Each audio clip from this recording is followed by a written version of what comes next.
नांदेड इकडून बातमी लय भेटते हो ऐकायला. प्रेमकरांची, घरातली खूप बातमी भेटते. म्हणजे बातमी अशी भेटते का सीधा मारूनच टाकलेल्या असतात.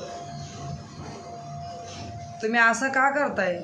माणसांची जन्म एकदाच येते, परत परत नाही येत. आणि कोणाला आवडते ना, प्रेम करतात ना, करू द्या ना.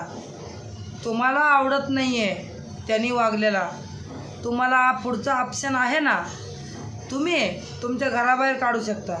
परत तुमच्या घरात त्यांना घ्यायचंच नाही आहे. एवढंसुद्धा अक्कल नाही का तुम्हाला?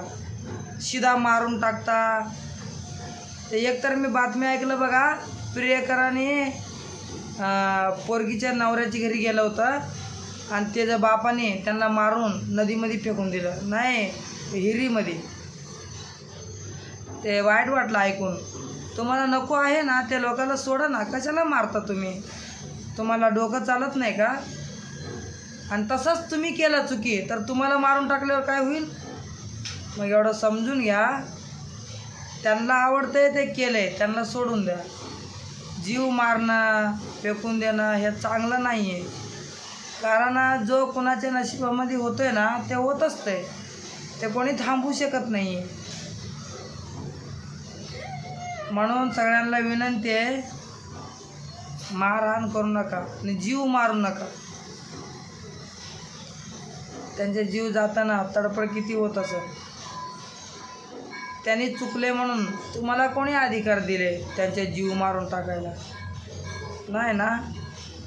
मग मला एक विनंती आहे, तुम्हाला राग येत असेल घरातल्या लोक चुकल्यावर, पण राग शांत ठेवा. काय फायदा भेटणार तुम्हाला जीव मारल्यावर? नाहीतर तुम्ही जन्म झाल्यावरच जीव मारा ना. नाहीतर तुम्ही नवरा बायको झोपूच नका ना. मग तुम्हाला बाळ होतच नाही आहे. असल्या रागिष्ट लोकांना मी सांगते. नांदेड जिल्ह्याच्या लय बातमी भेटते. सारखी मारतात तिकडच्या लोक, स्वतः मारतात मुद्दामून. तसं मारू नका प्लीज. त्यांना आवडतंय ते केले, त्यांना सोडून द्या.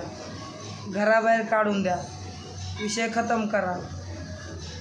जीव मारू नका. माझ्याकडून एक विनंती आहे.